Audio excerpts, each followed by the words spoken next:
मैं एक कश्मीरी पंडित हूं। भारतीयता की भावना का सच्चे मन से विश्वास करने वाला, इस देश का एक शांतिपूर्ण, अहिंसक, धर्मनिरपेक्ष, शिक्षित, कानून का आदर करने वाला देशभक्त नागरिक। 26 साल पहले आज ही के दिन मुझे अपने घर से बेघर कर दिया गया।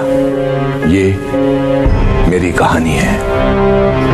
1999 के शरद ऋतु के आते आते कश्मीर में आतंकवादियों का बोलबाला था। राज्य सरकार ने अपनी सभी जिम्मेदारियों का त्याग कर दिया था और किसी प्रकार का कोई प्रशासन नहीं रह गया था। आतंकियों के फरमानों ने कश्मीर घाटी को अपने लपेटे में ले लिया था। ऐसा लगता था जैसे भारतीय होना मानो एक गाली हो। आतंकवादी हिट लिस्ट जारी करने में लगे हुए थे। हर वो शख्स जो भारत समर्थक था उसे मुखबिर करार दिया जाता था। उसको मारना जिहाद था और पुण्य भी।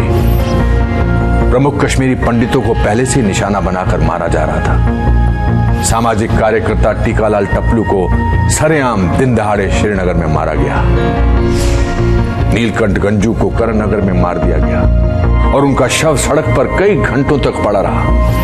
वकील प्रेमनाथ भट्ट की बेरहमी से दक्षिण कश्मीर के अनंतनाग क्षेत्र में हत्या की गई। अनगिनत अज्ञात पंडितों की निर्मम हत्याएं की गई। संदेश स्पष्ट था। 4 जनवरी 1990 को आफताब समाचार पत्र में हिजबुल मुजाहिदीन ने प्रेस विज्ञप्ति प्रकाशित करके सभी हिंदुओं से घाटी छोड़ने के लिए कहा। एक अन्य समाचार पत्र अल-सफा में भी यही प्रेस विज्ञप्ति छपी। जल्द ही यही नोटिस कश्मीरी पंडितों के घरों के दरवाजे पर चिपका दिए गए। 19 जनवरी 1990 की उस दुर्भाग्यपूर्ण रात में कश्मीर को ऐसा ग्रहण लगा मानो अंधेरे ने प्रकाश को अपने आगोश में निगल लिया हो। कश्मीर के हर कोने से, हर नुक्कड़ से, हर सड़क से, हर बाजार, हर गांव से ऐसी आवाज बुलंद हुई जो पंडितों के लिए मौत का संदेश था। हजारों लाखों का हजूम कश्मीर की सड़कों पर उतरकर जहरीले नारों में उद्वेष कर रहा था जो पहले कभी नहीं सुना था, ना देखा गया था। पूरे कश्मीर में मस्जिदों से घोषणा की जा रही थी कि कश्मीर पाकिस्तान बनेगा। मुजाहिदीनों की प्रशंसा में चारों तरफ गुणगान किया जा रहा था और भीड़ में खुले तौर पर बंदूकें लहराई जा रही थी। जागो जागो सुबह हुई, रूस ने बाजी हारी है, हिंद पे लर्जा तारी है, अब कश्मीर की बारी है। बार बार ये गाना मस्जिदों से चलाया गया। अगर कश्मीर में रहना है अल्लाह अकबर कहना होगा। ए जालिमों, ए काफिरों, कश्मीर हमारा छोड़ दो। इन नारों का सिलसिला मानो थमने का नाम नहीं ले रहा था। एक बंद होता था तो दूसरा शुरू हो जाता था। इन्हीं नारों में एक नारा था, कश्मीर बनेगा पाकिस्तान पंडित आदमियों के बगैर पर पंडित औरतों के साथ। ये नारा बार बार और जोर शोर से दोहराया गया। अब हमारे डर ने एक नया रूप ले लिया था। परिवारों ने महिलाओं को स्टोर रूम में छुपा दिया। ये कहने की जरूरत नहीं कि जब भीड़ हमला करे तो वो स्वयं को आग लगा ले। उस रात के डर का कोई सानी नहीं। मायूसी का एक ऐसा आलम था जिसका कोई अंत नहीं दिख रहा था। संदेश स्पष्ट और तीव्र था। रलिव गलिव या चलिव, या तो हमारे साथ मिल जाओ या मर जाओ या भाग जाओ। कोई ऐसा गांव, मोहल्ला, गली या जगह नहीं थी जहां इन नारों का शोर ना हो। अधिकांश कश्मीरी पंडितों ने इन विपरीत परिस्थितियों में वो जो कुछ भी उनके साथ सामान और जान बचाने के लिए हो सकता था किया और किसी तरह जान और मान बचाकर ट्रकों के तरपाल में छुपकर बसों एवं किराए की टैक्सी भरकर भाग गए। बड़े पैमाने पर पलायन शुरू हो गया। सरकार, बुद्धिजीवियों, निरपेक्षवादियों, देश के प्रति सद्भावना रखने वाले सबकी अंतरात्मा सोने चली गई थी। कोई भी इसके बारे में बोलने को तैयार नहीं था। 19 जनवरी 1990 के बाद के दिनों में कश्मीरी पंडितों का कत्लेआम शुरू हो गया और कश्मीरी पंडितों पर अत्याचार की इंतहा होने लगी थी।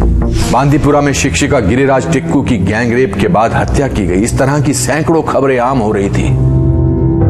इस पर पूरी किताबें लिखी जा सकती है कि किस प्रकार से लोग आतंकवादियों से प्रताड़ित हो रहे थे और किस तरह प्रशासन मूक दर्शक बनकर कश्मीरी पंडितों पर हो रहे अत्याचारों को अनदेखा कर रहा था। 1991 तक ज्यादातर पंडित घाटी से पलायन कर गए और उन्हें जम्मू के दुर्गम स्थानों में कांटों व धूल भरे टेंट शिविरों में रखा गया। 60,000 से ज्यादा परिवारों ने पलायन किया और उनको ऐसे शिविरों में रखा गया जहां शौचालय जैसी मूलभूत सुविधाएं भी नहीं थी। एक परिवार को एक टेंट अलॉट किया गया जिसमें 10-10 सदस्य कभी कभी साथ ही सोते थे। निजता का नितांत अभाव था। इन शिविरों में काफी बड़ी तादाद में बीमारी से मौतें भी हुई। ज्यादातर मौतें सांप के काटने और अत्यधिक गर्मी के कारण हुई। कश्मीरी पंडितों को मरने के लिए छोड़ दिया गया था। पंडितों के हजारों घरों, सैकड़ों मंदिरों को जला दिया गया और जमीन में ढहा दिया गया था। ये सब एक बहुसांस्कृतिक धर्मनिरपेक्ष भारत में हो रहा था। जो पंडितों की छोटी संख्या अभी भी घाटी में रह रही थी, उनके साथ नरसंहार किए गए थे। आतंकवादियों ने 2 महीने के बच्चों को भी नहीं बख्शा। पंडित के पूरे पूरे गांव को साफ कर दिया गया। आज तक एक भी व्यक्ति को दोषी करार नहीं दिया गया। हजारों पंडितों की हत्या व नरसंहार की सजा तो दूर की कौड़ी है। किसी ने इस नरसंहार और पलायन पर कोई इस प्रकार की चिंता प्रदर्शित नहीं की।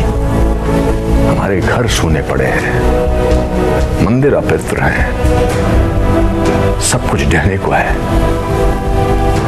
26 साल के बाद आज भी जम्मू के बाहरी इलाके में अपने देश में शरणार्थी के रूप में कश्मीरी पंडित अभी भी शरणार्थी शिविरों में रहते हैं, और जहां उन्हें ज्यादा सहायता भी नहीं दी जा रही है।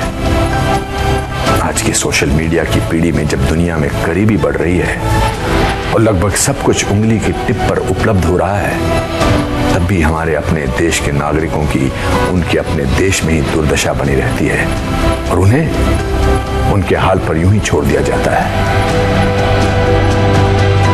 इस सब के बावजूद मैं आज भी उम्मीद करता हूं कि हमारे साथ इंसाफ हो। जय हिंद।